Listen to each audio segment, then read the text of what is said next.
Welcome to Live Breathe Film, episode 88. You're here with Corey, Doug, and Murph. Today, let's start over again. Welcome to Live Breathe Film, episode 88. You're here with Corey, Doug, and Murph. Thank you for joining us. Today, we're going to provide each of our individual rankings for the filmography of Christopher Nolan and calculate Live Breathe Film's ultimate rankings. But before we get to that, let's look at the box office after 2 weekends of a phenomenon known as Barbenheimer. So in our last episode, we kind of gave a midsummer summation of where we were all at as far as our box office pool, the picks that we had, the films that had come out in the first half of the summer. Everything has been shaken up now as a result of Barbie and Oppenheimer. Barbie is absolutely dominating, and Oppenheimer from Christopher Nolan is basically doing the exact same trajectory, but half of it. So it's completely destroyed everything in its wake, with the exception of Sound of Freedom, which is still doing its thing. But movies that came out both prior to Barbenheimer, like Mission Impossible, have been impacted, and movies that have come out after. So far, the Haunted Mansion, but looking like it's going to be most of the films in August. Whether it's entirely due to Barbenheimer or also due to the actors' strike and lack of promotion, we can't say for certain. But these two films have turned the box office around this summer and are just absolutely dominating. Barbie is currently at $381 million domestically. Oppenheimer at $188 million domestically. So, I mean, it's looking like Oppenheimer is going to end up being Nolan's biggest film outside of his two Dark Knight titled Batman films. And then Barbie, I can't say for certain, but he could potentially go above 600 million. It's one of those movies that's like having just like a Maverick type run where you can't predict where it's going to go. It's still absolutely killing it. If you go to a multiplex, you're going to see a lot of pink. But this completely changed the standings for our box office pool. At this point, I'm going to just say I'm out of it. I'm in third place with 759 million. Still have 3 movies left, but not expecting much from them. In Blue Beetle, Strays, and The Equalizer 3. Doug's in second place with 881 million. Still has Teenage Mutant Ninja Turtles Mutant Mayhem, which just opened yesterday. The Last Voyage of the Demeter and Gran Turismo, along with the continued run of Oppenheimer. And then Corey's in first place with 978 million, with just one movie left, Meg 2, The Trench, opening this weekend. And then Barbie, which, like we've talked about, is steamrolling. And we'll see what Talk to Me does throughout the rest of its run. It actually had A24's second biggest opening domestically. So that one went right into a wide release. It's second only to Hereditary. So we'll see how it does in the long run. It was a $10 million opening, but we'll see if it has any legs moving forward. But anything you guys want to talk about Barbenheimer or the box office in general? I mean, Doug, you do seem like you still have somewhat of a chance. I need Turtles to be and what was the other movie? You need Gran Gran Turismo to be able to prove that they can like still earn in the wake of Barbenheimer. Yes. It looks like Turtles and Meg 2 are going to have a similar box office run this weekend. Turtles having done it over 5 days. It'll probably make a bit more because it's had a 5-day weekend. Meg 2 might have a bigger 3-day weekend. But then, yeah, you still have Oppenheimer pulling in money. But like I said, it's about half of what Barbie does every single weekend. It's wild how they perform basically identically, just at half the amount. And then, I mean, maybe Last Voyage of the Demeter will surprise, and Gran Turismo, who knows? We were pretty high on it earlier in the year before both Barbenheimer and the SAG strike. Yeah, I mean it's crazy. Barbie's obviously an anomaly. That was always like a black horse that we never really knew what it was going to be. obviously this was best case scenario for Corey in that, we were like thinking Black Horse, it would, be a couple $100 million, not, the biggest movie of the summer.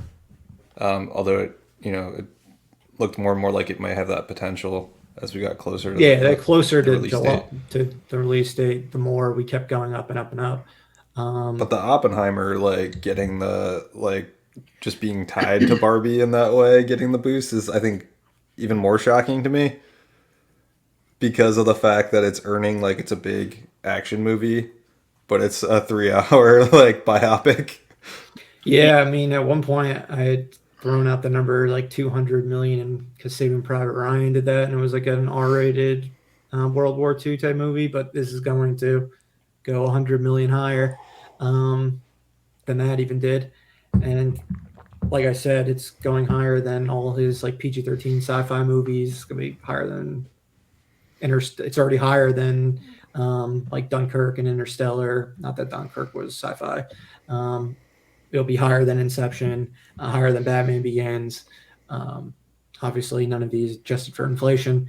Um, we'll see where that ultimately ends up when Yeah, adjusted for inflation. But but I mean that's purely the meme factor of it all. I think it's getting I that boost of it, being it definitely got tied. a boost. I think the Nolan name carries at least a certain amount of money.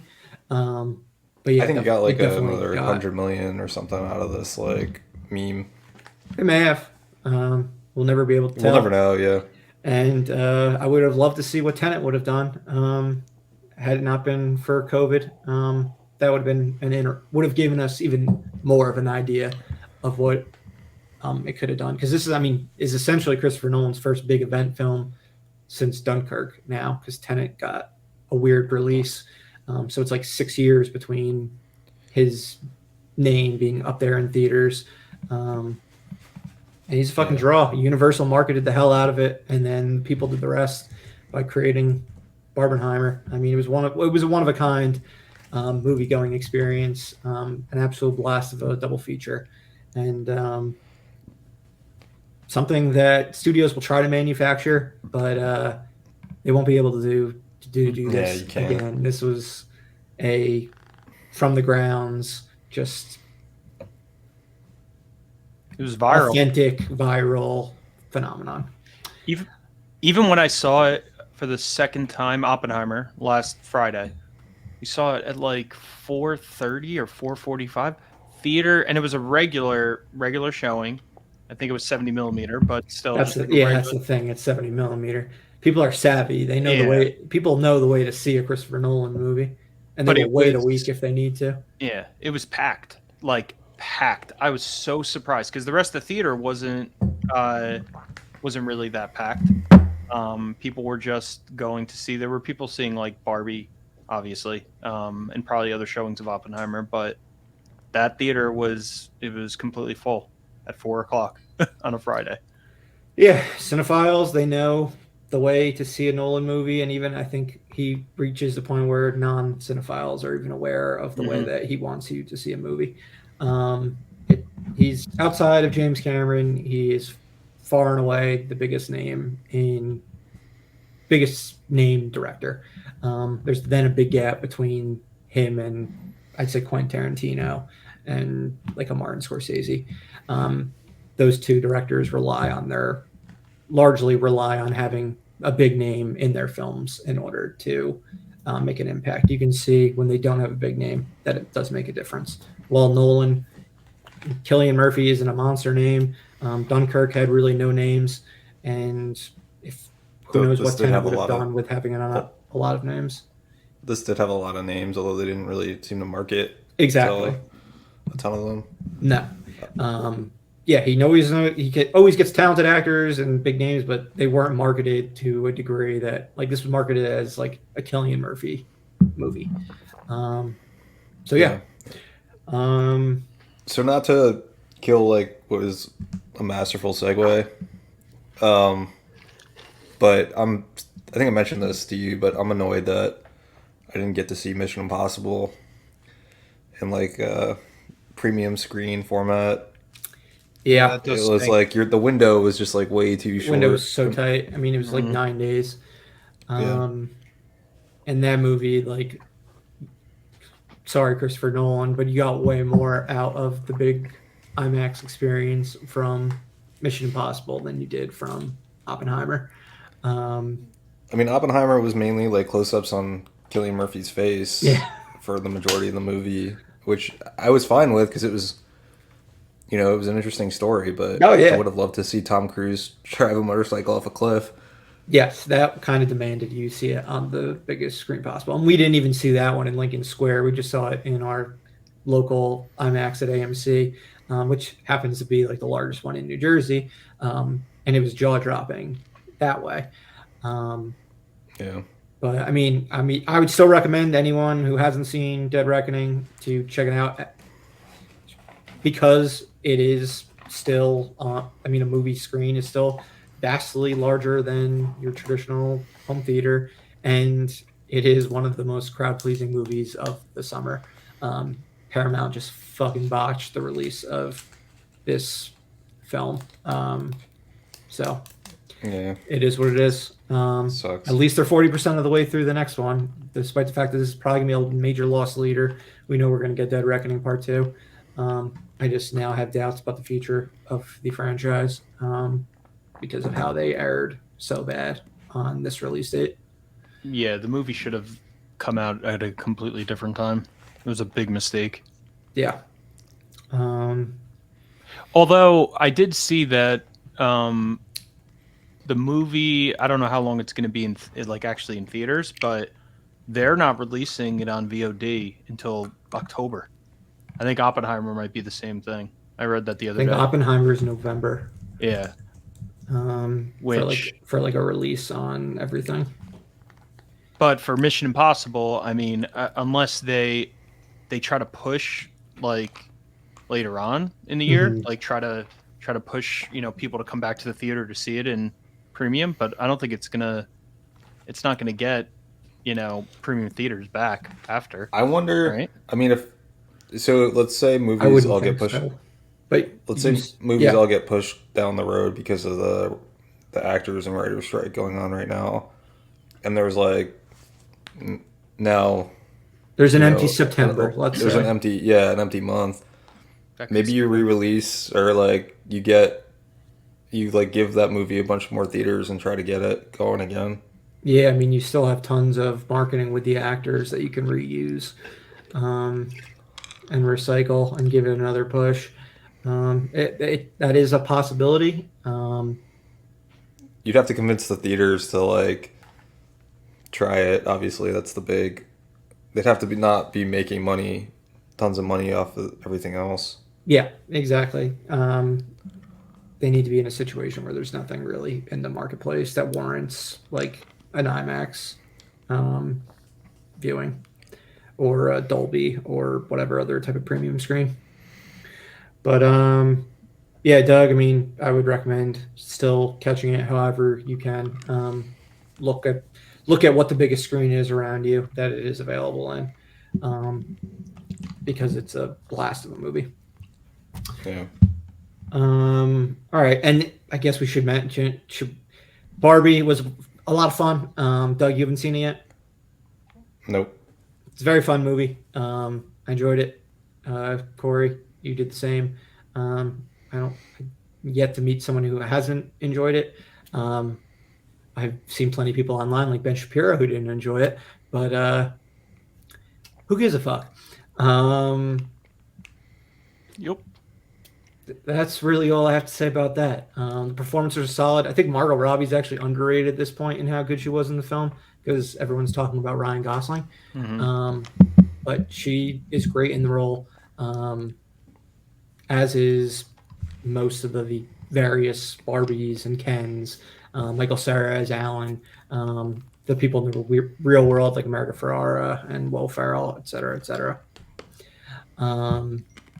Yeah, But yeah, most of the jokes hit really well. It was a very very smart script, very self aware. Um, definitely really liked it. Wasn't expecting to like it as much as I did. yeah. Um, yeah, and they did. It was pretty smart in how little they gave away from the trailers. It's a Mm-hmm. very different movie than what we even were expecting from it. Like based on the trailers being like, oh, it's probably like Lego Movie, like Brady Bunch movie, Elf. Those were a few that I threw out there. Um, but it kept a lot of things close to the vest, and was a they got away with a lot. I'm surprised Mattel let them get away with as much as they did. That's a good point. So kudos Greta Gerwig, Noah Baumbach, and Margot Robbie, especially as producer, as well as Ryan Gosling and the rest of the cast. It'll be interesting to see the rest of its performance in theaters and then how it ends up doing in the awards season, because it absolutely is going to be part of it, especially if many films in the fall don't actually come out because of the various strikes and whatnot. They have a best song category, right? With They do. Oscars. Yeah, Yeah. I can definitely see Ryan Gosling getting a nod for his Ken song. Oh, his original song. Mm-hmm. Yeah, that's possible. Yeah, he could probably get. He can get a nod. Billie Eilish could get a nod. Um, it's got quite a few original songs that could be nominated. Mm. All right, let's get into Christopher Nolan now. With the release of Oppenheimer, he has now released a full Dirty Dozen worth of films. What we are going to do here today is go down through his filmography, starting with 1998's Following, all the way up to 2023's Oppenheimer. Each of us are going to give our respective ranking for that film, 1 through 12, 1 being his what we think is his best or favorite combination of both, down to 12, which we think is his lesser work. I'm someone who finds his filmography to be almost close to perfect. There's a few films I don't fully connect with, and I'll talk more about that. I'm sure we'll all talk about that as we get through. There's a lot of similarities between his work. We'll talk about what we like about some of the ones that stray off the beaten path of a typical Christopher Nolan or Jonathan Nolan collaboration type of film. But it should be interesting to see how things go, especially with breaking up the Dark Knight trilogy as individual movies, and how nostalgia plays a part in our rankings. Some of these films, many of us might not have seen in a while. One of them, for example, Doug just saw for the first time today.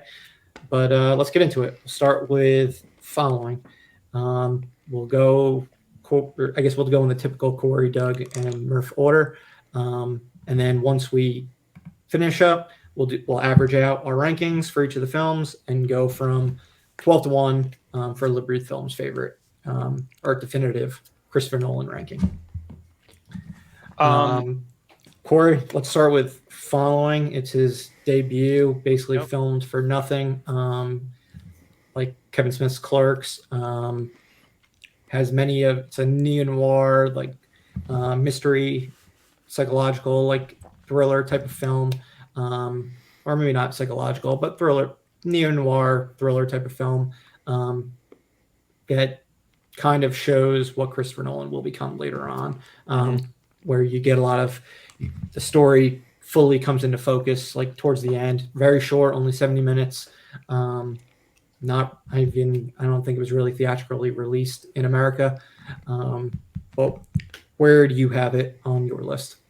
I definitely have this as 12. I've only seen it. I've seen it twice. The first time was a long time ago. Didn't really connect with it, and then I watched it again pretty recently, and I liked it more. But I think it's difficult to go back to. You see all the similarities and all the things that he's planted the seeds for within his career. But I did not connect with the story as much as I would have liked.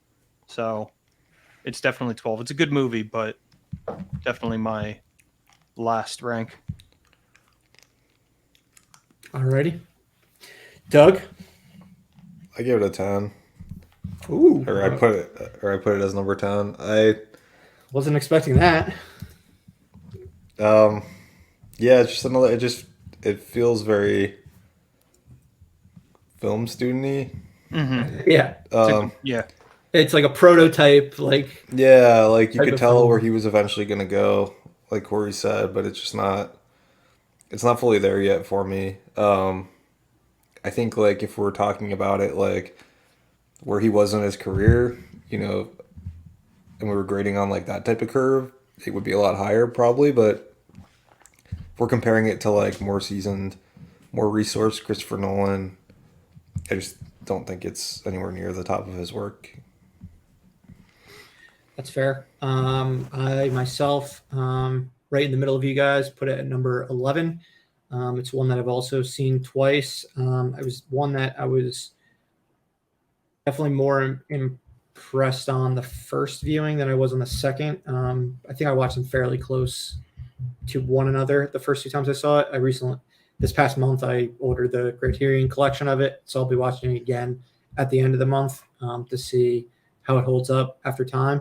But I have to give it props for doing like being the like I said, like the prototype of a Christopher Nolan written and directed film. Um, Develops many of the traits that he will do moving forward, just with a much bigger budget. And it's impressive that he was able to accomplish what he did on a shoestring budget without all the amazing collaborators that he would work with in the future. Um, yeah, it's just one film on here that didn't connect with me as much, and we'll get to that later. Memento. Now we have his first independent feature with some real actors. Not that the following actors weren't real, but some big names. We've got Guy Pearce, Carrie Ann Moss, Joe Pantoliano. This one came out in 2000 at the Venice Film Festival. Then it was released in 2001 in the United States.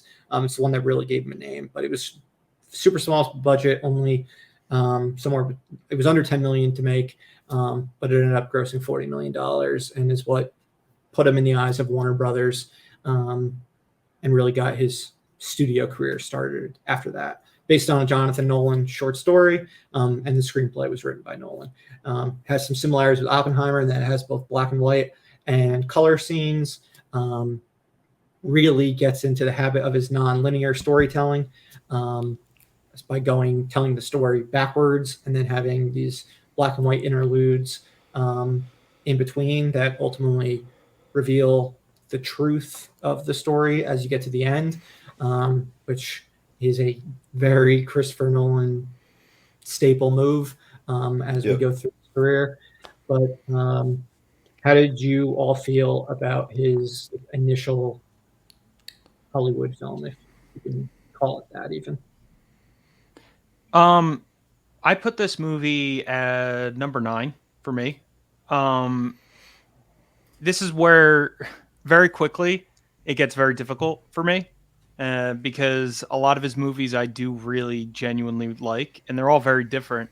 Um, and one thing about Nolan is he has his style that is in every single movie that he makes, some more so than others. And it really comes down to if the subject material, I guess, resonates with me. And this one I really like. One that if you rewatch multiple times, you're gonna notice a lot of new things because it's very layered. There's a lot going on, and especially the first time, it's kind of jarring. I feel Oppenheimer's that way as well. All right. Well said. And I totally agree with you. Things get hard things get hard very quickly with his rankings because of how strong overall filmography he has. And it's tougher looking at these older films with their smaller budgets compared to what we've gotten basically ever since The Dark Knight, with also Batman Begins before that. But his canvas has gotten so much larger. That's tough to compare these early films to them. But we're doing it. Doug, what do you got for Memento? I went number 5 for Memento, so significantly higher than Corey. Um, Memento is just a movie that I always thought was one of Nolan's best, in that he did it. He matched the way he, like, I love, as you mentioned, the black and white and color, like the way he used these visual mediums in order to tell the like different passage of time, and how the two eventually meet in the middle. Um, and you get I believe the black and white turns color. Um, the performances are great. I think the story is really good. In that, it's a really clever story, and I think it's one of his. There's sometimes where I think his usage of time out of order is just feels more gimmicky, um, and just a way to keep the audience interested. Mm-hmm. And I don't think this is it. I think this actually felt genuine, and there was an actual purpose for telling the story out of order, um, and it really captures this issue that this guy has with his memory issues, and so it makes sense that you're kind of filling in the pieces as the main character is. Um, so I just think this, for me, this is a stronger movie just because I think it feels more intentional, with some of his stylistic choices, and it makes more sense to me in this movie than some of his other movies. I 100% agree with you, and I don't think he gets enough flack for reusing the same types of time and nonlinear storytelling, because it's not always necessary. Um, and he's sort of been doing it ever since Memento, with the exception of only a few films. Um, but it's one where it's worked out for him incredibly well because the movies end at nearly every one of his movies peak at their climax. And they almost demand rewatching because they're kind of told in like a puzzle box kind of storytelling way, and you want to like put the pieces together. And it's worked wonders for him. It's why his movies are ultimately so satisfying. Um, but when you compare him with other filmmakers, they tell completely different types of stories and in different ways. Um, well, Nolan kind of feels like he's in a box. It's just one of the greatest boxes that any Yeah, filmmaker is working it's with. a good way to keep interest without having to worry about whether or not your story on its own isn't interesting, because Yes. you keep people are like, wait, what's going on? And so you're focused and trying to figure out what the hell is going on. Hmm. Um, so I get why he does it, and it's not like everyone. There's always hooks that folks use, but yeah, just Memento just felt more genuine. Yeah, like people caught on to M. Night Shyamalan immediately, like you're the twist guy. But mass audiences either just don't care about the fact that Nolan repeats a lot of the same ideas, um, because the movies just always turn out, or for the most part, always turn out incredibly satisfying. Um, I think I'm one of those people who just like kind of ignores it, but it's becoming more apparent to me recently, in how structure and his endings are like probably the first thing he thinks about before anything else. And then the fact that he works with such amazing talent around him, just elevates the material, because we all know Nolan is not the best screenwriter, um, but he's great at like putting something together, like overall with all the pieces around him and just like the structure of the film. But for me, Memento, I put it at number 8, so slightly above Corey, a bit below you, Doug. um, I've said a lot about it. I will just note that this was the start of his working with Wally Feister, who was an incredible DP for him, for basically the first half of his mainstream career. Um, and I've been waiting for him to work with Guy Pearce again ever since this movie. Like when they were making Batman Begins, I'm like, oh, he's probably going to go with Guy Pearce for Batman. And he's surprisingly never worked with him again, nor Carrie Ann Moss or Joe Pantoliano. He's very much has a stable of actors he works with, but there was only two that have ever returned to work with him from this film. Mark Boone Jr., um, who was in Batman Begins as Flash, and Thomas Lennon, who was the doctor. It was the Doctor Memento, and was also Bruce Wayne's doctor in the beginning of The Dark Knight Rises. So still waiting for him to reuse some of the main characters in these films, because all three of the leads gave great performances, and it's sort of well, I didn't mention it with following, kind of continued the trend of having either some sort of female that dies or a femme fatale type female, because that is a major trope in all of Christopher Nolan's films. But yeah, let's move on to Insomnia. 2002, first film with Warner Brothers.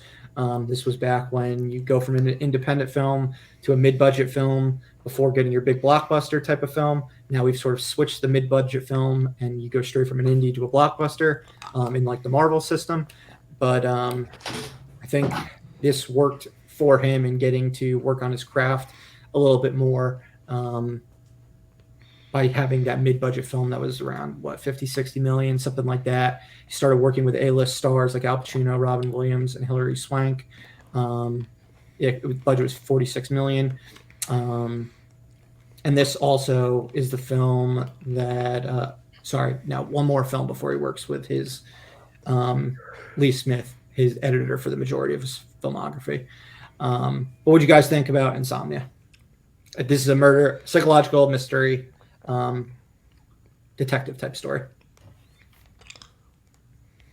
Corey, where did you rank it?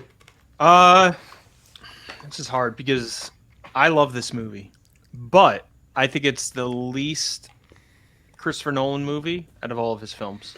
It is, and it is because he did not write it, and it's a remake. Yeah. Thank you for bringing it up. I should have mentioned that. Still great film. It's the cinematography is awesome. It's a really good story. Great acting by Al Pacino, Robin Williams. I've probably seen it upwards of the most out of all of his films, I would say. I don't know why. I like it a lot. Yeah. But in comparison to his other films, I do put it higher on the list, or lower on the list. So I'm putting it at 10. All right. Doug, you have just watched this film for the first time today, 21 years after release. But we made sure we all had a complete, comprehensive viewing experience of Christopher Nolan's filmography. Where do you rank it? So I'm probably going to be the outlier again on this one. I put it 6. Okay. I thought I don't disagree. I thought the ending sucked. And probably stopped it from being higher on my list. But there were so many things I liked about it. I thought the visual style was really good. I liked the shots of Alaska. Wally Pfister kills it, and you can see what he brings to Batman Begins, the opening of that, from what he does in Insomnia. Yeah, just like the way that movie was shot, or you're like, you're in Alaska, like it's not like Canada, they're not faking it, like you're in Anchorage or Alaska, unless they did a hell of a job faking it. And they were definitely in Alaska. They made the Always Daylight super jarring. I felt just as discombobulated as Al Pacino did, where I'm just like, wait, it's 10 o'clock at night, because you just keep forgetting. You're like, oh, it's daylight, Yeah. It's daylight all year round. It's daylight, every day for every hour. So I felt that was, really, really jarring, and really kind of captured, how Pacino's character was feeling. The way they played with like the visuals, like where Pacino's like not really seeing things well, especially like the end, towards the end when he's really tired and he's having trouble focusing on the road, I thought was extremely well done. What else was it? Oh, the logs scene where Pacino's trying to cross Chasing the logs. Like Robin there were so Williams. many, yeah, and I thought that was such a creative scene, and I thought that was really well filmed, really well executed.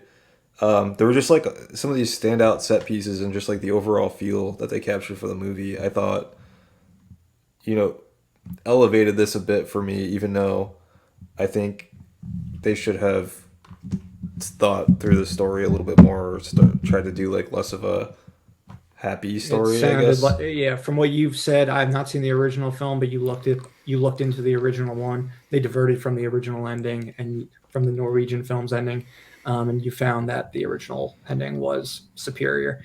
I've never gone back. I saw this movie back in 2002. I was already like into Nolan's films at that point, but have yet to watch the original. Um, I need to do that and then do some compare and contrasting. Um, but yeah, it sounds like that was what really kind of hurt it for you was Yeah, the end. yeah, and I think that's why I had to put it lower than like a Memento. But Pacino was great. I thought he gave a hell of a performance, and I thought it was good. All right. Well, first of all, I'm thrilled with your reaction to Insomnia. I was genuinely worried that you were going to think it was like lower tier, like just you weren't going to be into it. So I was happy to hear you were. Um, I This was a hard one for me to rank. I had it as high as five. Ultimately, put it at seven. Um, you mentioned Al Pacino. For the longest time, I thought this was his last great performance. And then finally, The Irishman came out in 2019. Um, but there was a 17-year period where I was like, okay, Insomnia is his last great performance. Um, then you have Robin Williams. 2002 was the year where he just went in villain mode.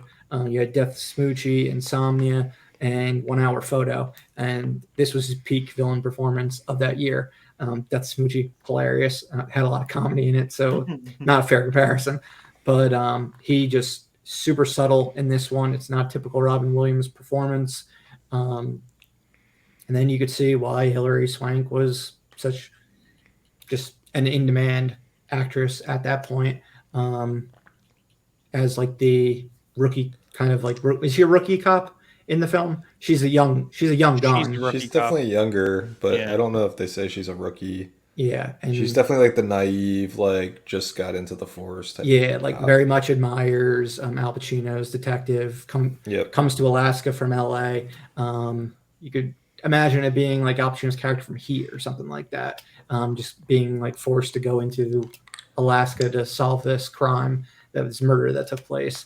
Yeah, he's like a celebrity because of Yeah, what he did with the force and all yeah. that. Um, but yeah, I think this one really benefits from being just not having Christopher Nolan's fingerprints on the story or the screenplay. It's an outlier in his career, um, and it wouldn't. I would like to see at one point or another down the road him tackle something else without writing it. Just focus on your direction because and he directs actors very well. He works well with all the people around him in the crew that put together those great shots, like you're talking about in Alaska. And yeah, there's just it's for a very one of his darker movies as far as subject matter goes. It's a pleasure to watch because of just how well made it is. Let's move on to Batman Begins. We're on to the Dark Knight trilogy now. We are on to big budget Christopher Nolan, which we really never get rid of at after this point, with a minor segue in between this and the Dark Knight with Prestige.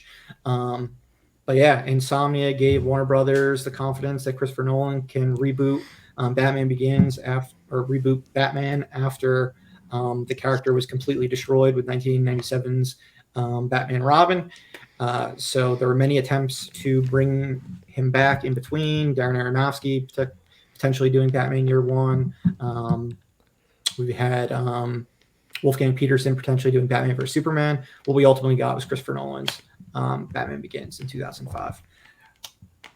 This is tough. How do we rank the Dark Knight trilogy? Corey, I'll let you do the honors and starting with Batman Begins. So, to no surprise, Begins is very, very high on my list of the films in the trilogy, but also just his films. So I have it as 3. My thought process behind that is not only is it my favorite of the series, but technically it really sets the stage for a lot of the things that he does, in his career up until this point. You see, he hasn't really used. I don't think he used IMAX in that movie specifically, like how he does in his latest films. No, IMAX. Dark He Knight, wouldn't right? start. He started testing out IMAX with the Prestige, but just like one scene, Right. and then Dark Knight is when he went like ever since then all in on IMAX. Which makes sense. And you see a lot of like those seeds being planted with Batman Begins. Obviously, the budget's a lot smaller than the other films. But I mean, he takes the idea of like Gotham City and makes it a living, breathing character, and then he builds upon that. Dark Knight. And then he completely makes a new living, breathing Yeah. character in each subsequent film, similar to Tim Burton. Yeah, Joel which is very Schumacher. interesting how he does that. But yeah, I mean, I don't know what else to say, but it's definitely number 3, very high on my list. All right, Doug. I guess this is where we start diverging. I've got Batman Begins at number 8. That's no shot to the movie. I think had this movie been closer to like when it came out, I probably be higher. Obviously, had I had less movies, but I think it did some interesting things and started a trend for superhero movies with the darker, grittier tone. But I think just overall, this movie hasn't aged as well for me as some of his other movies, and that it feels very like formulaic, big action movie. It's done very, very well, but he's got a lot of really good movies, and so I just can't justify putting it higher. So I put it at 8. All right. As for myself, I went pretty much in the middle of the two of you. I had this at number 5, Batman Begins. So this was the start of working with Lee Smith, his editor that he's worked with ever since then, with the exception of Oppenheimer. This started his collaborations with Hans Zimmer, where he co-wrote the score with James Newton Howard. And this was the start of him working with Michael Caine, who worked with him for the majority of his career. There's definitely some nostalgia in play with me ranking this one as high as it did. While we have some of the story, like it's some nonlinear story with it being told somewhat in flashbacks, when it comes down to Bruce Wayne returning to Gotham, it is one of his more straightforward feature films. And it ultimately is just a satisfying one from beginning to end.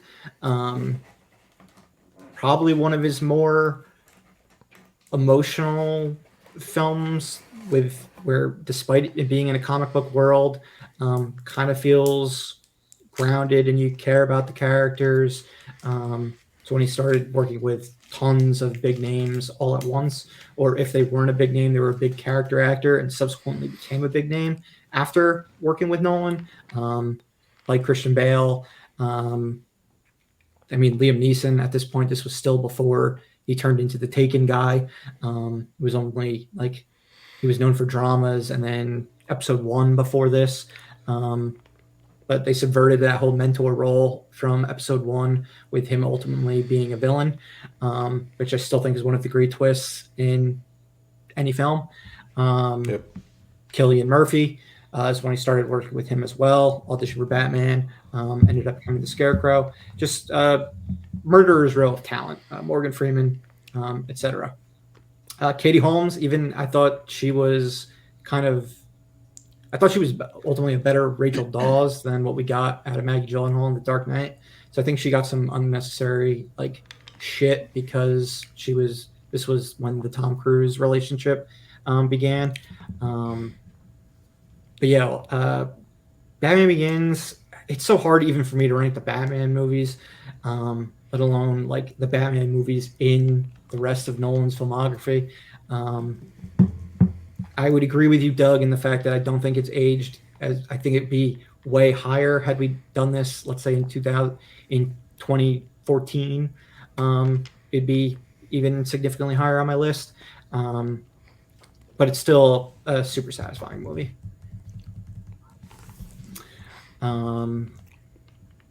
Next, we move on to his follow up to Batman Begins, The Prestige. He went back to a mid budget film, $40 million.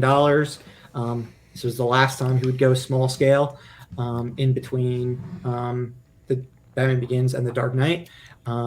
Continued working with Warner Brothers. This was co produced with Disney, with Touchstone Pictures at the time, Buena Vista, based on a book. So this is the third time in a row he's not doing a straight up original material. And other than the Batman sequels and Oppenheimer would be the last time he would do material that wasn't based on something him or his brother came up with. But this was his first time having a screenplay co-written with his brother. And the last time he would do music with anyone other than Hans Zimmer or Ludwig Göransson. But what do you think of his follow up with working with Christian Bale again, working with him and Hugh Jackman, so with Batman the Wolverine, future Black Widow and Scarlett Johansson being part of the cast as well. A lot of big names: David Bowie, Andy Serkis, Rebecca Hall, Michael Caine, as usual. For me, this is actually my favorite movie of his. So this is number one.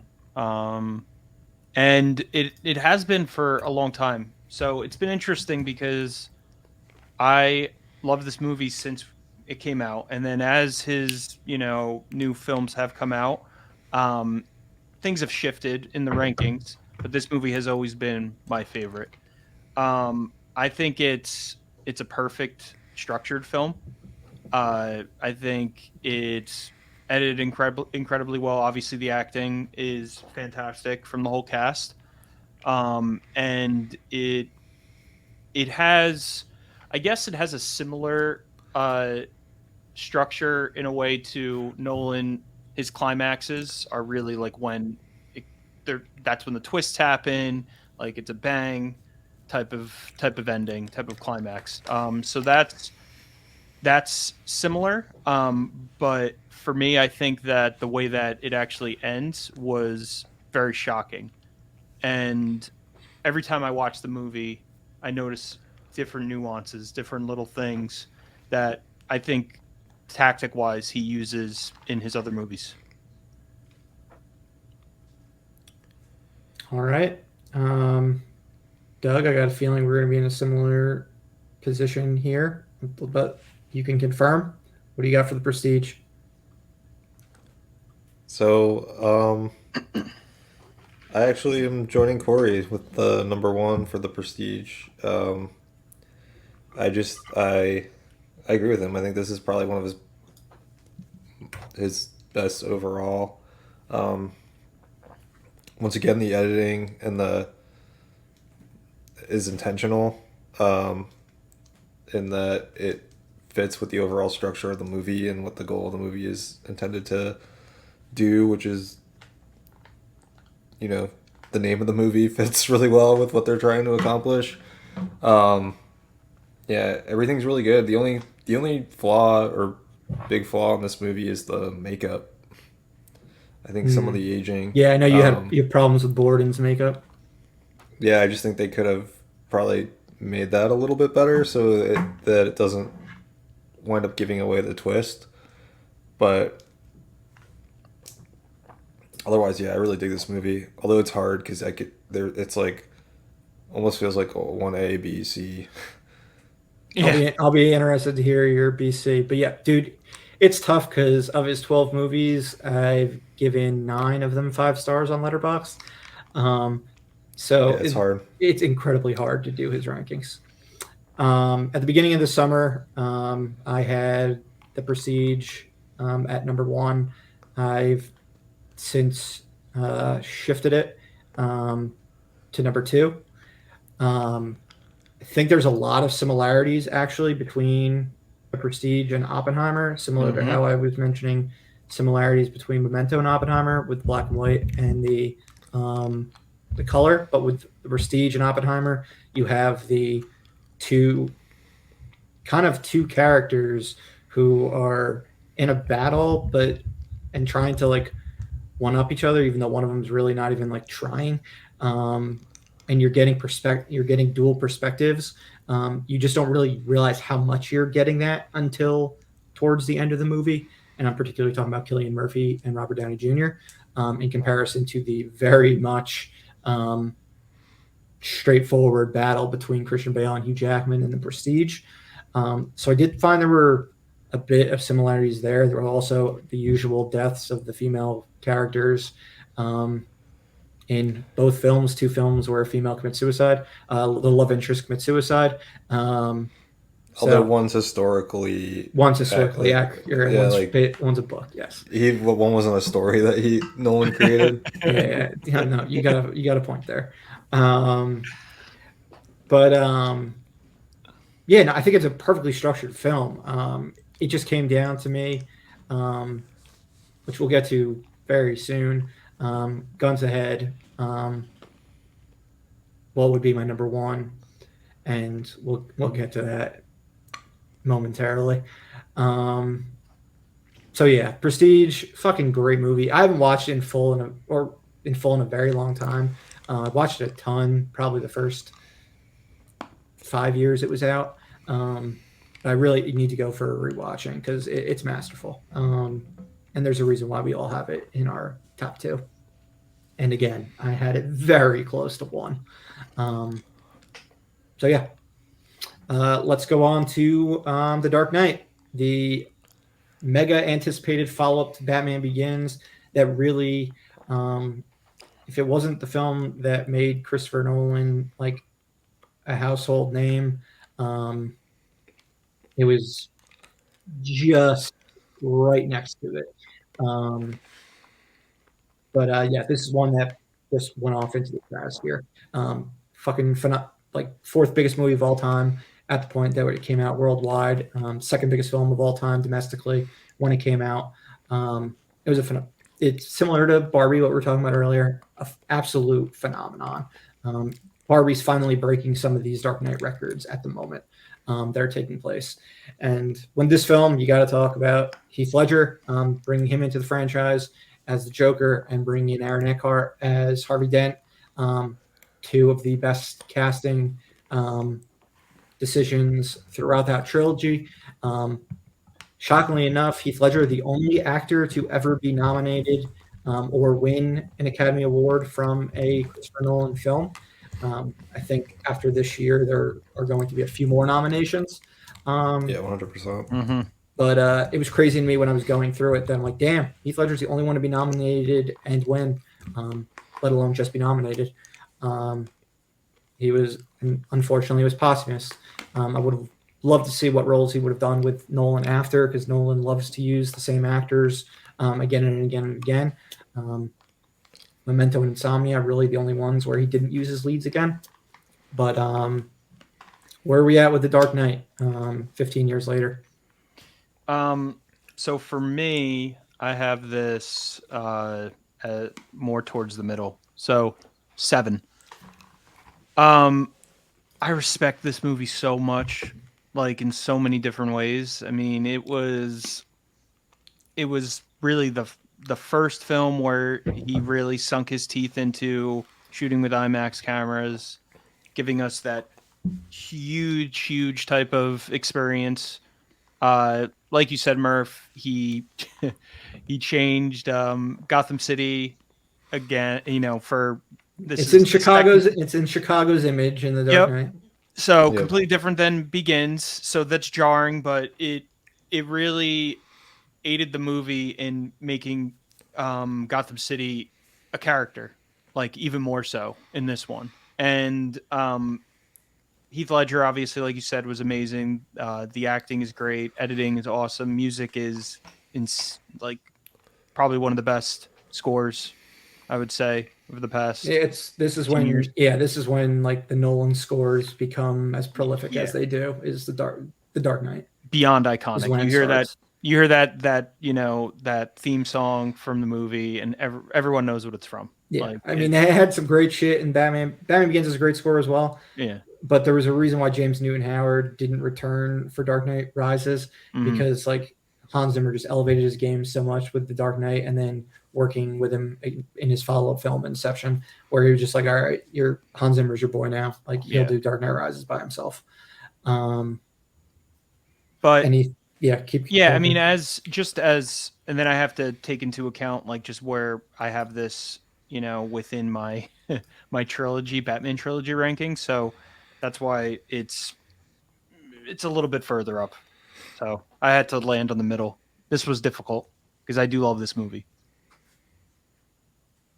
All right, Doug. This is number 2 for me. Um, I just this movie is so damn good. It it's definitely more flawed than The Prestige. Which is why I don't know if it's more flawed. I don't know. This is tough. Um, It is fucking tough, man. it's not necessarily more flawed. I guess I just out of the lens I was looking at it right now, it seemed a little bit more flawed than The Prestige. But it's a fantastic movie. Acting is top notch. Heath Ledger, as you mentioned, gives like the career or the performance of his career. Um, it elevates everything in Batman Begins, transcends the superhero genre. Um, this was just I don't this was no one delivered a superhero movie that I didn't think was possible, um, and I think you guys mentioned the music's great. Some of the action set pieces are some of the best of Nolan's work. The bus flip is incredible, and that just was awesome on the big screen. Blowing up the hospital um, was a great scene as well. Even some of the, what I guess you would call smaller scenes with the bank robbery. Um, the shots that he did get in IMAX were incredible in IMAX. This was just I, I just love this movie so much, and I just had a blast every time I saw it in theaters. So I just can't help but put it towards the top of the list. Beautifully said, my friend. Um, yeah, I mean, I was between the Prestige and the Dark Knight earlier this summer. I had put Prestige at number one.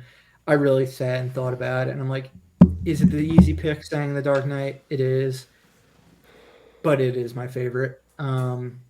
Is it 100% perfect? Absolutely not. I mean, him and Jonathan Nolan, they co-wrote the screenplay for this one rather than David S. Goyer and Christopher Nolan for Batman Begins, and I think it elevated the script and the storytelling. It's incredibly straightforward. It's just this is the most straightforward movie other than Insomnia. Um, Potentially even more straightforward. Um, and it is just a masterclass in storytelling. I mean, he throws everything in the kitchen sink. He made this movie as if he wasn't going to make a third one or didn't know that he was going to make a third one. Like I've always had the argument, like, man, it would have been cool if like Aaron Eckhart was saved as Two Face for the third one. Like he turned into Two Face, but you don't get the full Two Face experience until the sequel to The Dark Knight. But it's still incredibly satisfying that third act where the Joker pivots, um, being the main antagonist, and then you realize like the soul of Gotham depends on Harvey Dent and dealing with that. Um, enough, probably one of my favorite things in the world is being in a full size IMAX theater and the opening of The Dark Knight starts. Um, just the screen blowing up, the view of the skyscrapers, like knowing exactly which glass is going to break. That the opening scene, Heath Ledger's performance, it's probably my favorite performance of all time. Heath Ledger in The Dark Knight. Um, it just it transcends like the medium. Um, wish the dude saw the reception to it. Um, Yeah. but just Christopher Nolan deserved to get put in that upper echelon of directors after this. I mean, this was the movie that made the Academy Awards switch up 5 nominees for Best Picture to 10 because they knew because the backlash was so fucking crazy over The Dark Knight not being nominated. It is just culturally, monumentally important to cinema. And it doesn't feel like just a superhero film. It feels like a crime drama.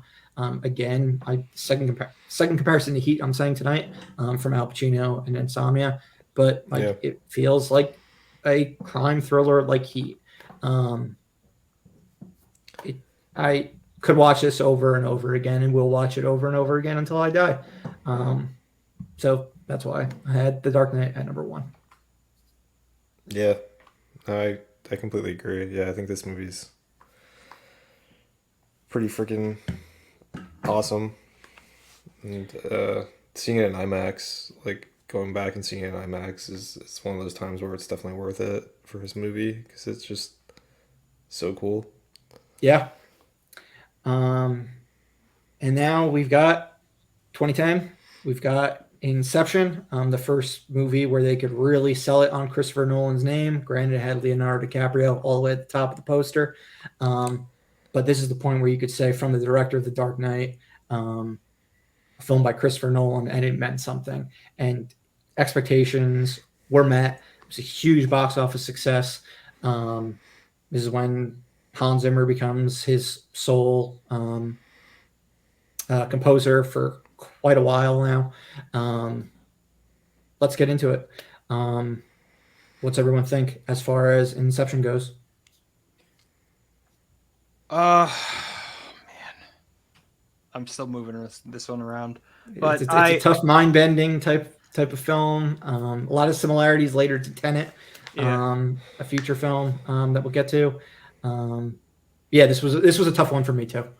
Um, So I'm gonna stick with where I'm at right now because I'm not moving it again. So I have it as 5. Um, I know some people have their issues with this movie.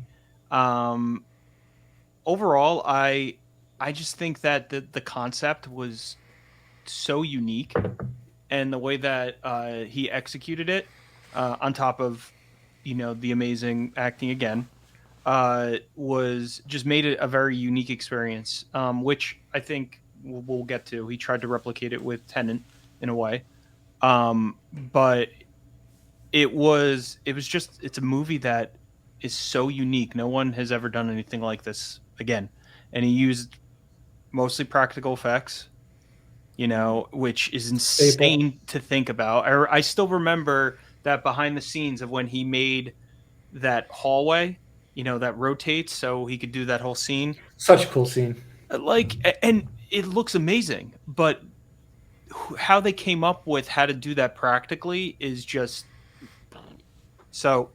Um, I deeply respect this movie. I love it. Haven't seen it in a while. I actually want to go back and watch it again. Um, so 5. Alrighty, Doug. I feel like this isn't If I gonna know be. you well, this is on your one ABC list. Yep, that's correct. I have Inception at number 3. As Murph and Corey will remember, when this movie came out, I was obsessed with it and saw it a million times in theaters. I think it's just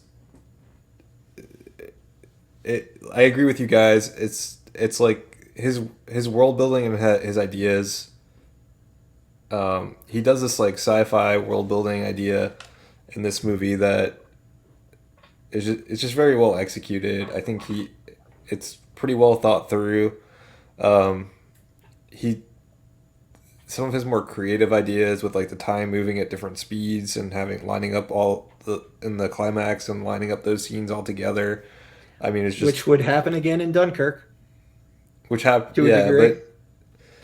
but the fact that it was because the dreams No, moved I at know. I'm different not. speeds. Yeah, I mean, it was And this just happened first. right, but it was just that like that. It was just very clever. It was very unique, um, and it was well executed. And I thought it wound up being a good action movie, and it appealed to like the mainstream audience, even though it was delivering like some really complicated ideas about and it was because he communicated it in such a clear visual way that the audience was able to understand it, and so I think he deserves a lot of credit for Inception and what he did with that movie.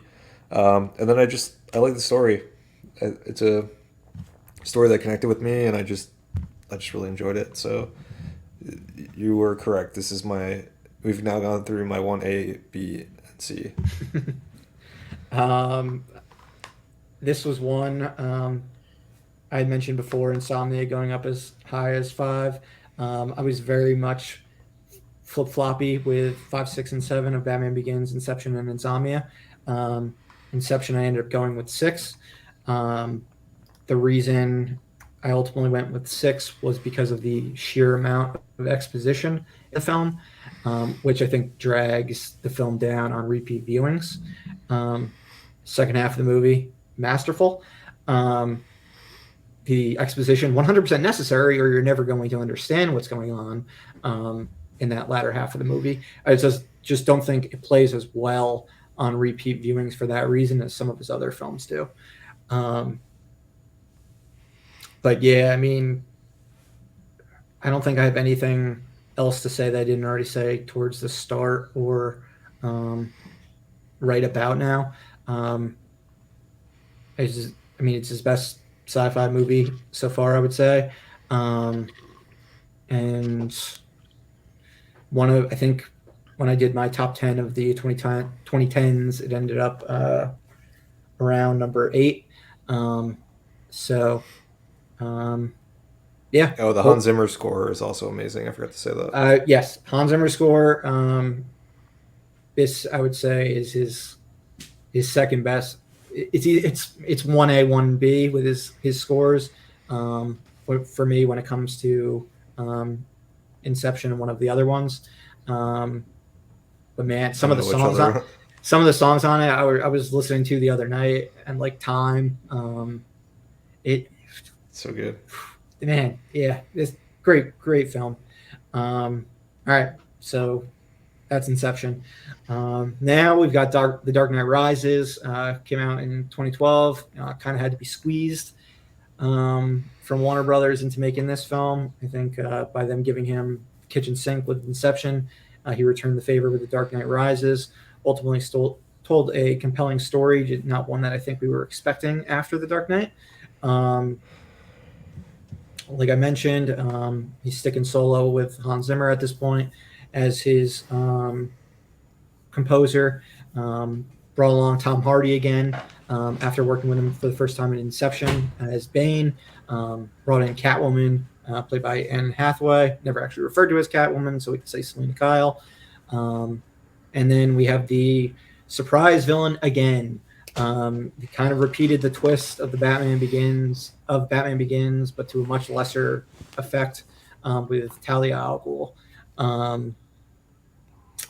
But I'm very interested to hear what everyone thinks about this film.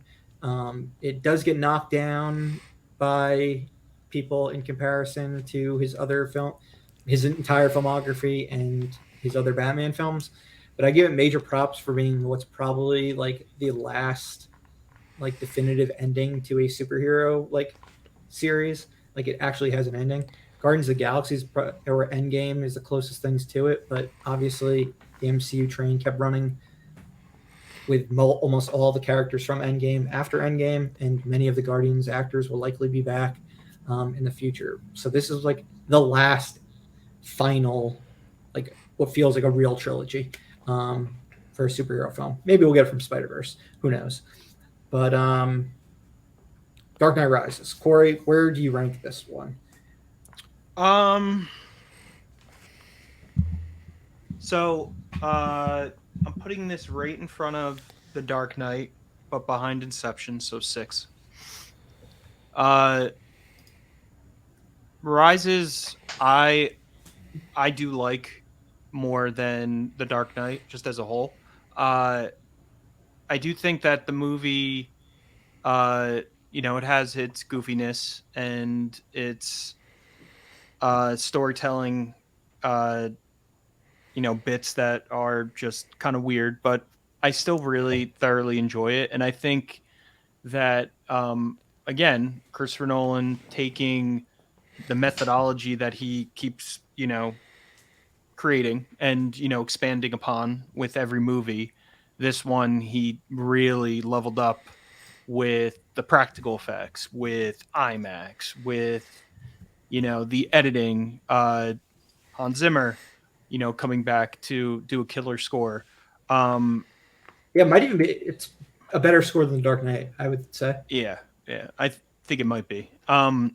So it's it definitely continues the trend, and but again, with Gotham City, it looks different again. He changes a bunch of things. Pittsburgh. Yeah, for whatever reason, but that's what he wanted to do, so he did it. And the city still feels like a character, but I don't think as much as the Dark Knight does. And there's a huge factor where Heath Ledger is not in this movie. So it is a very different film than the Dark Knight. I think it stands on its own in within the trilogy. So, and I ultimately I think I like this one more than Dark Knight. I know I'm in the minority, but Hey, everyone's allowed an opinion. Um, sure, plenty of people agree with you. Doug? So I'm not one of those people. I put it as number 9. Um, it's it's a fun movie. It's I think I've said this many times now. It's unintentionally campy.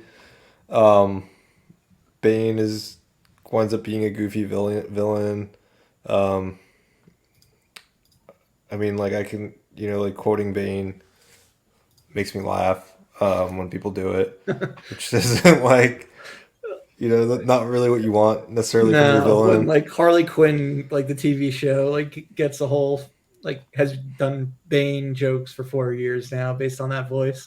Um, Yeah, so that didn't hit as well. I think Talia al Ghul is even like goofier of a villain than Bane. It's like she's just like really bad, and like the twist with her I don't think was developed enough, and given enough time to definitely not. be meaningful in any way. And then it doesn't help that like doesn't help that she has the worst death scene in yeah, one of the film worst deaths I've history. ever Probably, seen in yeah. I was gonna say cinema. film history. The fact that Nolan like was like, "Yeah, we got it," is baffling to me. That's a wrap. I don't know if she like had to be somewhere and they only had her for like a scene or like what. I don't know what happened with that one. If that was like a reshoot or yeah, I don't know. That Last scene they it's shot super ran out of money. strange.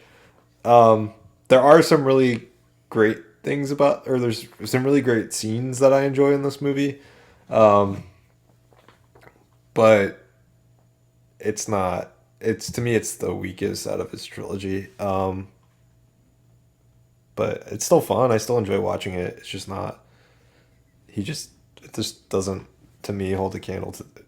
Well, it doesn't hold a candle at all, in my opinion, to The Dark Knight, which was his his peak when it comes to superhero. Yeah, The Dark Knight Rises was the toughest film for me to rank. In this, I also had it at number 9. Um, I love it Yeah, unconditionally, but it's flawed in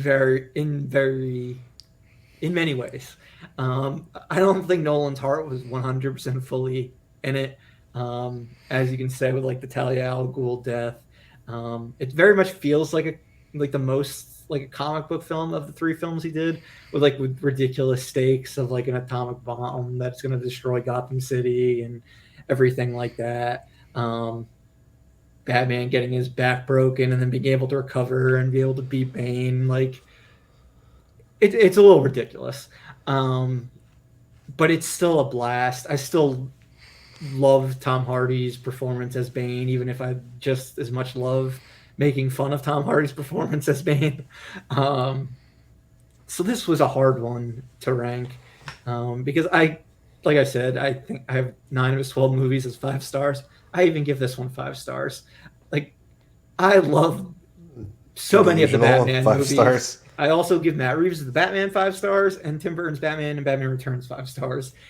They're just I love all of those movies. Um, but yes, I am aware it's flawed, and I couldn't look myself in the mirror and put it below, or put it above Memento, Insomnia, um, those 2 in particular. Um, those 2 would be the only ones where I could have been like, well, I really love it. Like I just love this franchise, and I really love how they concluded it because it was a masterful end. As usual, Christopher Nolan has incredible endings, and this was one of them. I absolutely love the ending. It gets you so hyped. It makes you like want to watch it again. Um, but I'm also aware the movie has some really hammy performances and just ridiculous aspects to it, that Batman Begins and The Dark Knight did not have. Um, so yeah, love it, but number 9. So it's the bottom ranked of my 5-star Nolan movies. All right, now we move into 2014 and Interstellar, back to sci-fi. It's an epic sci-fi film dealing with black holes, space travel, set in the future. Um, New leading man in Matthew McConaughey. He moved away from Christian Bale being his main dude for a long time, along with Leo in Inception. Still brings a lot of his players back, like Anne Hathaway from Dark Knight Rises. Michael Caine makes his usual return appearance. First one from Matt Damon. He'd be back, but yeah, this one is what I'm really looking forward to, hearing what everyone thinks, because I had a major change of opinion on this one, from my first viewing to my second viewing. So where does everyone have Interstellar? So this one is probably no, it's gonna be number 4 for me. I watched this pretty recently. I wasn't when I originally saw it, I did like it, but I didn't love it. When I rewatched it, probably within the past maybe year and a half, it really clicked with me. I don't know if maybe because I'm a bit older, maybe it resonates with me a little bit more. But I I just really loved the story, the characters. Again, shot beautifully. Um, I loved the similarities to 2001: A Space Odyssey, you know, and just a lot of it was Christopher Nolan's like space movie, and it ended up being like such a wild ride. And it was interesting that he didn't go to space until what, like the last like hour and a half of the movie, something like that. Um, Yeah, it feels like a while before he gets so to yeah, it space. does take a bit before he gets to space. Like he's on Earth for maybe not most of the movie, but a majority of it. Way more than I thought he was going to be. I thought it was gonna, kick off. Yeah, Yeah, I mean it's most nearly a space 3-hour movies. film, so it probably is an hour. Yeah. Some before he Yeah. goes to space. So, going into it, that expectation kind of threw me off, and the movie it's not his usual nonlinear, type of fashion. Not specifically. I mean, there's twists to it, but um, I I enjoyed this one a lot more now. Probably because of just time. Alrighty. Um, Doug? I went number 7 with Interstellar. I no Murph's gonna be higher because he loves the fact that Matthew McConaughey yells out Murph Oh yeah, for the majority of the gets movie. me every time.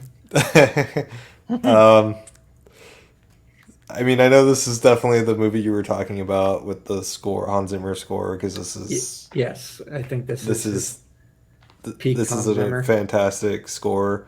Um, Discovered that like TikTok and Instagram use that music a lot because I didn't know that, but that makes Really? sense. yeah, my I mean, wife will be it is just an epic watching score. something, and I'm like, oh, it's the Interstellar score. It's a beautiful score. Yeah, it's a really great score. The score, he says, cinematography's great, acting's Yes, good. and this is his first one where, first post Wally Feister, doing the cinematography. It's his first collaboration with Hoyt van Hoyt van Hoytema, Okay. who has been his DP ever since then. And I think this is his best looking film, with him as his DP. Yeah, it's a really great looking film.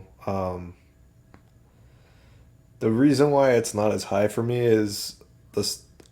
Unlike Corey and probably Murph, the story just doesn't like connect with me as well as it does for you guys.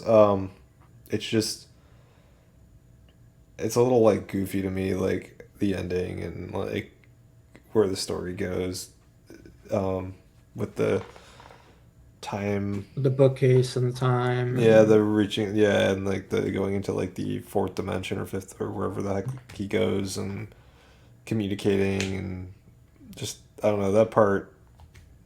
I think could have been like refined a little bit better. It just doesn't work as well for me, but um, otherwise I think it's a good movie. It just does the story just doesn't connect with me as well as it does with you guys. um, all right, and then as far as Interstellar, which I should know is co-production with Paramount, as for reasons that I'm not 100% sure. Um, it was still with Warner Brothers, his home, Christopher Nolan's home base.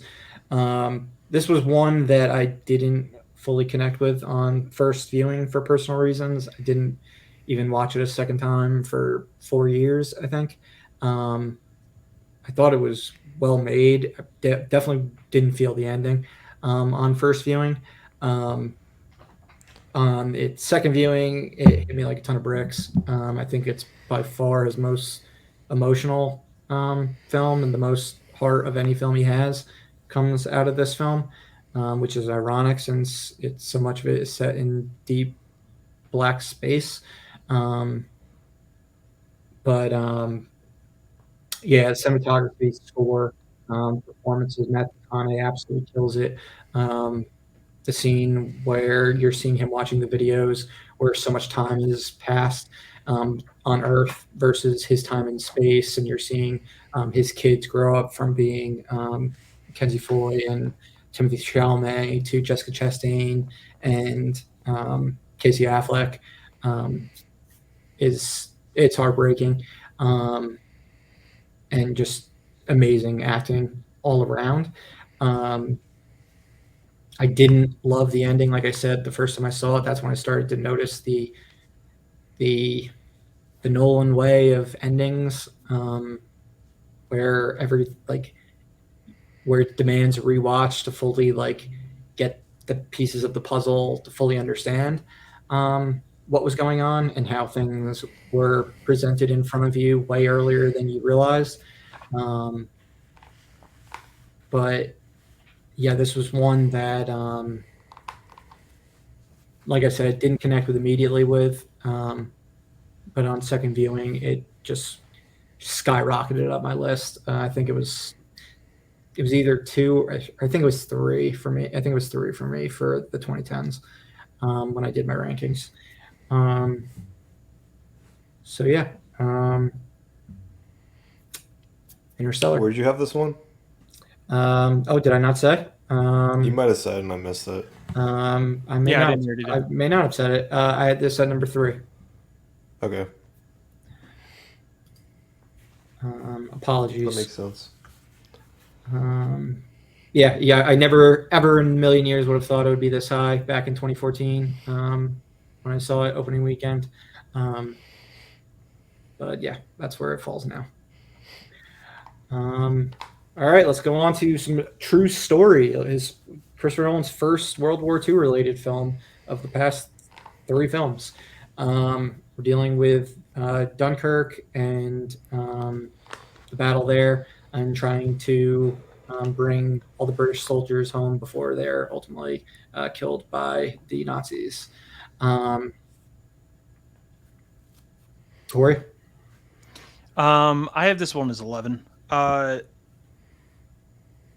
I've only seen this movie once. Murph, I think you showed it to me. I did not see it in theaters. This one just didn't work for me. I do want to revisit it and see if maybe there was another reason, and maybe I just have to give it another shot. But I ultimately thought it was it was well shot. Like, it felt like a Christopher Nolan movie. It was beautiful. Cinematography was great. I don't really remember the score for this one, uh, but the story and the way that it was structured, like his non-linear tactics and the way that he usually presents his films, for this one, it was really confusing for me. And I could not stay, on track with what was going on, to the point where it just wasn't satisfying in the end. So I think I might need to give it another shot. But right now it's 11. Doug? Yeah, so I have this one that's number 12. I only, like Corey, only saw it the one time. Thought the different the Inception style didn't work nearly as well. And the in Dunkirk, and yeah, just this one hits the least for me out of all of his movies. It's just I didn't really enjoy it a ton when I saw it, but I guess maybe I'll see it again and it'll rocket up my list. This is the most perplexing film on the list to me because we have it at 11, 12, and 12. And this was Christopher Nolan's only Best Director nomination. It was nominated for Best Picture. It was nominated for a ton of stuff. And none of us connect with this film. It was the first Nolan movie I walked out of the theater pretty much disappointed in it. Liked it a little more on subsequent viewings, but I've never fully gotten into it. I think a lot of it has to do with the fact that there's no characters that you really connect with in this film. Also, the way they do the time, time between flying the ships and on land, took me a bit the first time I saw it to fully realize what he was doing. Now it's like, oh, yeah, I know what you're doing. You're not gonna fucking trick me anymore, Nolan. But and it plays well. Like, at the end, when you get to the conclusion, it ends in a very satisfying manner, as always. But I mean, I've seen better World War II movies. Saving Private Ryan blows it away. There's been 2 World War I movies that blew it away just since Dunkirk's come out in 1917 and All Quiet on the Western Front. I don't get the love for this one. This is like Tarantino's favorite Christopher Nolan film. It's very high on most lists of Nolan films. It's very well made. It's beautifully shot. Great, another great Hans Zimmer score. Impulsive, exciting. But I think they watered it down with a PG-13 rating. If they maybe went with a full R, like he should have been, like he did with Oppenheimer. Like, let's be real. Like, no World War II movie should be rated PG-13 if it's supposed to be realistic. And then I know he tried to come up with a shorter script. It was sort of like similar to Paul Thomas Anderson after Magnolia. He like went with like, all right, I'm going to try to do like a 90-page script, like, and really tell a short story. It's one of his shortest films outside of Following. probably maybe its second shortest. But yeah, this one just like I don't know something about it. I just think there's so many better films in the genre of war, just war in general, World War II specifically, um, and in his filmography, it just doesn't connect with me. Even if I do respect it and think it is a very well made movie, because so many pieces around Nolan is there's too much talent involved where he can't not at least put out a good movie. Um, so yeah, and now we're on to Tenet, the final film as of now with Warner Brothers. Um, a as we mentioned while talking about the box office, this was one that had a very odd release date. It was really the first movie that kicked off movie theaters returning um, after COVID. Subsequently, many of them would close because Tenet disappointed in North America and because it couldn't even play in New York City, San Francisco, LA. While it did perform very well worldwide, um, while not to the standards of a Nolan flick because of COVID, it still did perform very well. Sci-fi film like Inception, um, that's the obvious movie to compare it to, um, but with a much smaller scale cast. We've got John David Washington, Robert Pattinson, Elizabeth Debicki, and Kenneth Branagh really leading that cast with your obligatory Michael Caine cameo. But how'd everyone think of Tenet? So this movie, I think, is a blast. I enjoy it quite a bit. This was another one where I was challenged with where to put it. Even now, now that everything is kind of like basically laid out, I'm not sure if I Now want everything's to coming into view for the viewers based Yeah, on. I don't know. I don't know if I would ultimately keep it here now, but I have to at this point, and I think it's more towards the middle, so I think it works very well as 8. I need to see it again and it might move up or down my list, maybe 1 or 2 notches. Uh, but this movie, like I said, was a blast. The acting was fantastic. I thought um, the one thing that I loved about the movie was the score. From First score with Ludwig. Yep. This was after Still, Hans Zimmer went to do Dune, and now he's been working exclusively with Ludwig for the time being. We'll see if he returns with Hans after the Dune trilogy is complete.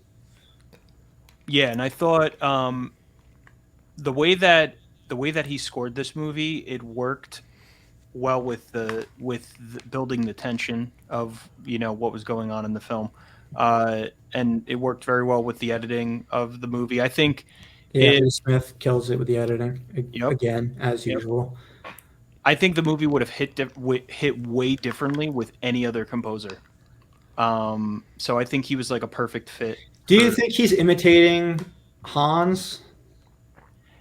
I think to an extent, yes, but Strictly Hans with Nolan, not Hans Zimmer like as a yeah, whole, but like the work kind that of. he's But done he's with Nolan. it's unique in a way because he's using so much like synthesizers with, especially with this movie. So It's kind of like if Nolan made a movie in the 80s. yeah, and I don't know if that's I don't know if that's kind of like a style for him with all of his movies, but definitely in this movie that's a unique part where he uses a lot more synthesizers and like delays and like stuff like that with his scores. But overall, I thought it's a fun movie, really unique, just like Inception. I don't think I like it more than Inception, especially at this point, but we'll see. We'll see down the road. All right, Doug. I have Tenet at 11. I don't really like Tenet. It doesn't really hit for me. I think it's got a lot of issues. I think the not being able to hear a majority of the dialogue is a problem. And I've had to watch it every other time since the first time trying to watch it with subtitles on. I think the story.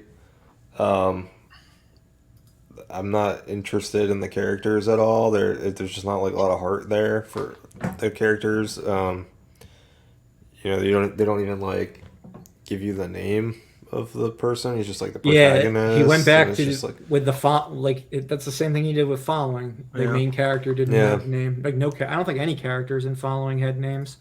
yeah, it just kind of gave it like a cold feel. And then I don't think the action in reverse played as cool as Nolan thought it would, or thought it did.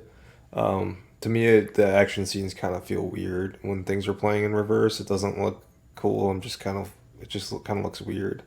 So I'm not like, I don't really enjoy the action set pieces as much as I do in like his other films. So this is just kind of a lower one for me. And Nolan, I own it. I don't know if I'm ever like watch it again. That's fair. Tenet was tough for me. It's like one of those ones that I'm on the cusp of like, is this like a 5-star movie or not? Like, it's great when you're watching it, but like, I was trying to remember the movie and like make sense of it, and I literally couldn't do it. Yeah. I Doesn't had make to, any sense. I had to go onto Challenging. Wikipedia and like remind myself of like a bunch of aspects of the movie. The final And I've seen- scene and I've where, seen it a like, few times. One team's going in reverse and Yeah. the other team's going forward. Like it makes no sense whatsoever. Yeah, it's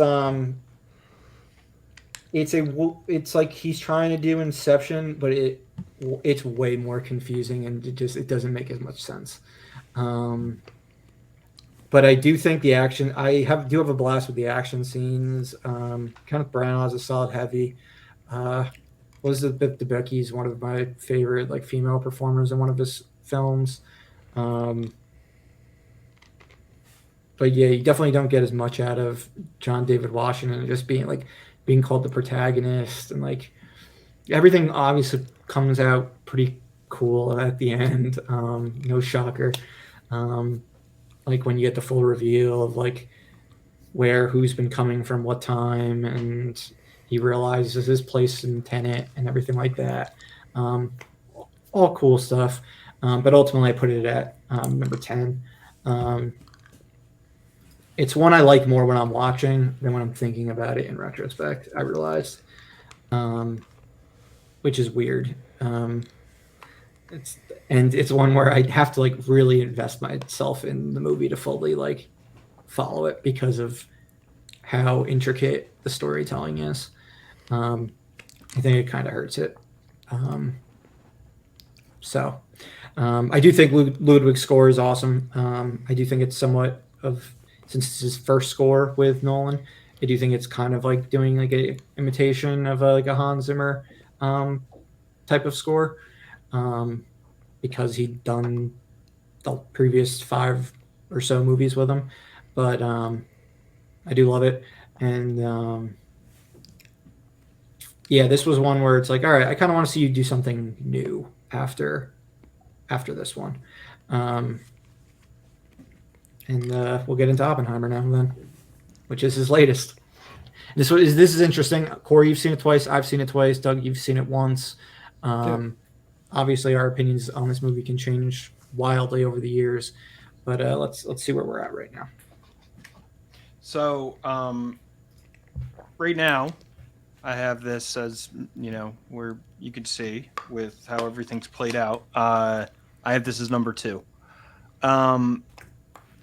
This, especially after the first viewing, was very strong, but after watching it for the second time, it like really clicked with me. There's just so many of the tools that Nolan has used throughout his career, which we've talked about, like all comes to a head in this movie. Like he uses everything so masterfully from his repertoire, and mix with the great storytelling, the awesome acting, and this one was just he knocked it out of the park. The practical effects, like there was no CG in the movie at all, which is insane to me still. It feels like it's like a culmination of the movies that he's been trying to make for the past 20 years, 15 years, whatever. And this one just really hit for me in every single way. It might even move up, honestly, to 1. It might. It's very possible. But right now it's 2. All right. Doug, if my calculations are correct, this is much higher than I expected from you. Yeah, I mean it's. So I had to put it outside of my 1A, B, and C. Um, but I think like judging it as a movie, which is what I think we're doing here, and like the strength of it all. It's his best work outside of that. There's there's a couple of things that at least in my first viewing I had some problems with, or not maybe not even some problems. I just thought like the out of order storytelling felt like a little unnecessary at times in Oppenheimer. Maybe it works more, but I kind of it felt like kind of less than necessary for the story in a way, like what I said before, like kind of like a way to capture the audience's attention, which I didn't particularly like. And then I think like all of Nolan's writing, I thought some of the dialogue was a little clunky and just expository and not like how people actually communicate with each other. Um, which sometimes takes me a little bit out of the movie, but I mean those are nitpicks and what otherwise is probably a pretty perfect movie. Um, the music, the acting, the cinematography, all of it was great. The use of sound was some of the best I've ever seen in a Nolan movie. Like from the stamping of the crowd from when he gives a speech, and the way that's used throughout the movie. The explosion of the bomb and the built-in delay. And he actually hearing the sound. Sound was such a big part of this movie, and it was so well done, and probably the biggest standout to me of the movie, and like which was on top of like amazing cinematography, a good story, a really good story, really great acting, and then you listen to the guys that like wrote the book that this is based on, American Prometheus. And you listen to the scientists, and like they're all like, you know, this is pretty damn accurate. So the fact that he was able to pull all that off and then still deliver a really fantastic movie is why it's as high as it is. Doesn't And mean with I'm a like 3 hour rushing to get film. back into the theater to see it again. I would say, although I am interested in the fact that you both saw it, and it may, at least for you, Corey, it changed it in your mind a little bit of where you'd rank it. Would be my reason to, I guess, see it again. But it's a 3 hour biopic, and so you've got to understand that that's what you're going to see. You're not going to see the new Mission Impossible movie. Yeah, I mean it's fun. It was high on my list before after the first viewing. It's just it was elevated even more, I think, because of uh, how intricate the movie is. There was a lot more things that I was able to pick apart the second time. So Oh, one interesting fact. I don't know if anyone watched that video I shared on the text message group, but they were saying, well, two interesting things. One, they were saying that the Robert Downey Jr. storyline, which they actually pulled from history, that wasn't really addressed in American Prometheus. Nolan found that on his own and interesting. dug it up. And then the lines from Emily Blunt's character during her deposition were all it was deposition or testimony, one of the were all from the transcript. Oh wow. So it was actual dialogue. That was actual that's actually what she said, Okay. which explains why it was so well written. It was so good. Yeah. Wow. Yeah, that definitely explains it. Apologies as I was putting together the final ranking, so there's not a large gap between me talking about Oppenheimer and us doing the final rundown. But I had Oppenheimer as well at number 4. it's just a extremely well executed film with phenomenal performances from top to bottom. I mean, you can pinpoint people that have like only one scene or two scenes, or even like only a few lines of dialogue. Like, damn, they killed it. So it goes all the way down from Cillian Murphy, Robert Downey Jr., Emily Blunt, which I think are going to be the three that are nominated for Academy Awards later this year from the cast. All the way down to like your David Krumholtz's, Josh Hartnett's, Alden Ehrenreich, Casey Affleck, Rami Malek, uh, Did you guys like Gary Josh Oldman? Peck, Gary Oldman. Gary Oldman was great. That's I true. liked Gary Oldman. Yeah, I like heard Gary some people Oldman. saying it was like took them out of the movie. Um, I didn't even know it was. Yeah, I didn't even know it was him. yeah, I mean, if you didn't even know it was him, how much could it really have taken you out of a movie? But I just thought the cast was Benny Savdi. Yeah, Benny Safdie, another great addition, Florence Pugh. Like we can spend like 5 minutes just running through the cast. Mhm. But yeah, it does feel like a culmination of like everything that he's kind of been working on throughout his career, like all put into one 3-hour biographical drama. And yeah, I saw it twice. Look forward to owning it and watching it again. We'll see where it moves over the years to come. But I said this to Corey after the first viewing: the fact that like the atomic bomb wasn't the climax, and like I thought the movie only got better like after their that show stopping scene, is pretty wild. Like I thought ultimately the battle between Strauss and Oppenheimer and those various the various either hearings or like depositions or whatever were ultimately the most gripping aspect of the movie, like that Cold War aspect. Because I didn't know much about Oppenheimer. Walked away knowing a fuck ton about him. Didn't know anything about Louis Strauss. Now I know ton about him as well. So this movie set out to do justice to this man's life, and by all accounts, he's done it. And it was a massive book from what I've heard, and so there was a lot that had to be cut down, and yet, like, I felt like I got so much out of those 3 hours.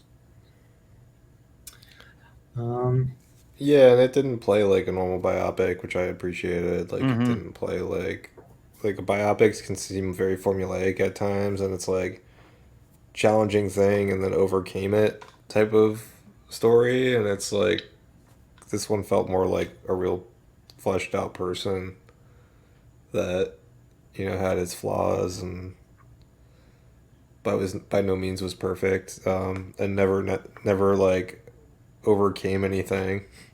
Like the ending's actually like still not necessarily like a happy ending, No. even though yeah. So I don't This want to is one spoil it, where but I still am now like thinking like, man, I really want to read that book.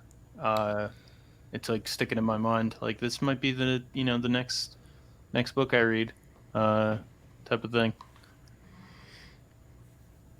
yeah, no, I thought it was really well, and I appreciated the fact that Nolan stuck to essentially just Oppenheimer's perspective throughout the movie.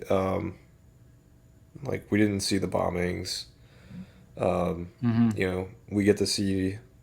We find out about the bombings when Oppenheimer finds out about the bombings when he hears it on the radio.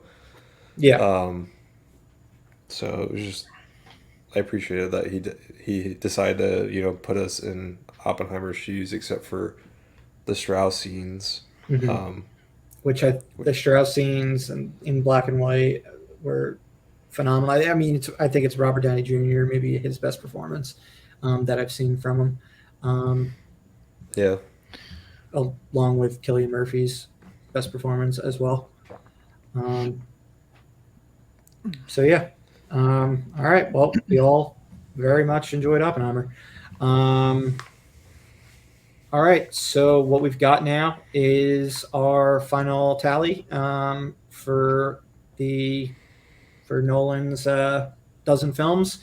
I'll start with number 12 with our overall rankings. We did have two ties. I will discuss them when we get to them, and ultimately, I put one over another base for each of the two ties based on the highest ranking any of us gave it. One of them actually had to go 2 levels before we could get to where it was, but because it was so close with rankings. But number 12, Dunkirk. Number 11, Following. I think many people listening will probably be shocked the most by the fact that we have Dunkirk at 12 over Following. But hey, different strokes for different folks. Number 10, we have Tenet, which is fitting for the title to be ranked number 10. Number 9, we have The Dark Knight Rises. Number 8, we have Insomnia. Number 7, Memento. Number 6, Batman Begins. Now we have a tie with his other two in movies. So this is excluding Insomnia, but we have number 5, Inception, and number 4, Interstellar. The reason why Interstellar went up over Inception was because it had both Doug and I ranked it at number 3, so we moved on to the next highest, and Corey had it at number 4 and had Interstellar at number 5. So that's how that tiebreaker broke. So Inception at 5 and Interstellar at 4.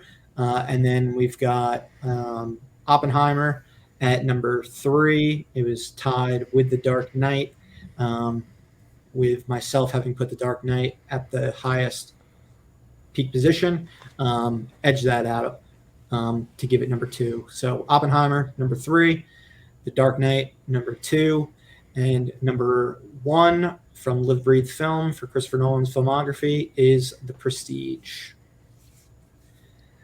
So I would love to hear from people who listen to this, their thoughts on their rankings, them to provide their own rankings.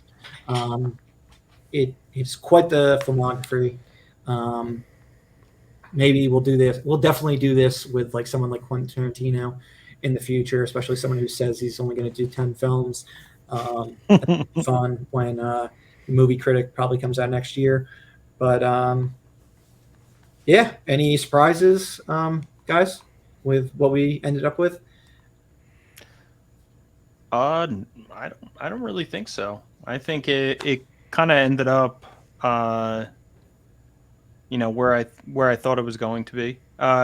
Dark Knight, not that it was surprising, but I know I had it a little bit higher. But I think we all were, for the most part, aligned. Yeah, I'd say my only surprise was Oppenheimer from Doug, because he didn't seem like thrilled based on his text messages. So I was surprised with how high it ended up, and hit with your Insomnia ranking as well, just because you only saw it today. But yeah, no, I was impressed with Insomnia, and Oppenheimer wasn't a movie that you come out like amped up about, or at least I didn't. I was just like, I came out like meditative, like fucking sat through the entire credits. Yeah. The 2 times I saw it.